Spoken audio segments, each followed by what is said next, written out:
উদ্ধার করে বুদ্ধিমানের কাজ করবে করে হাই কমিশনের মাধ্যমে একটি স্মারকলিপি প্রদান করা হয়। এদিকে ইউকেপিপির সদ্য সাবেক পরিষদের আহ্বায়ক মিয়া মনিরুল আলমের নেতৃত্বে ইলিয়াস মুক্তি পরিষদের উদ্যোগে আরেকটি বিক্ষোভ কর্মসূচি অনুষ্ঠিত হয় 10 ডাউনিং স্ট্রিটে ব্রিটিশ প্রধানমন্ত্রীর অফিসের সামনে। এতে লন্ডন এবং ব্রিটেনের বিভিন্ন শহরে বিপুল সংখ্যক বিএনপি এবং অঙ্গ সংগঠনের নেতাকর্মী এবং ইলিয়াস আলী মুক্তি পরিষদের নেতৃবৃন্দ অংশ নেন। আমরা 10 ডাউনিং স্ট্রিটে স্মারকলিপি দিচ্ছি। আমাদের থাকবে যতদিন পর্যন্ত আমরা ইলিয়াস ভাইকে এই সরকার খুঁজিয়া না বার করি আমাদের কাছে দিবে। এবং আজকে সকালে আমাদের দেশে বাংলাদেশে আজকে পুলিশের সাহায্যে আওয়ামী লীগের গুন্ডারা পথ অবরোধ করিয়া রাখছে যে আমাদের লোককে সমাবেশ করতে দেয় নাই।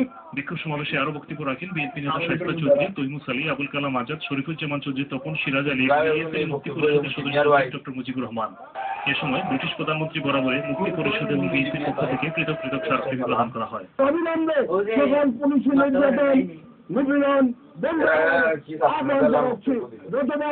এর ভয়াবহ পরিণতির জন্য শেখ হাসিনা সরকারই দায়ী থাকবে।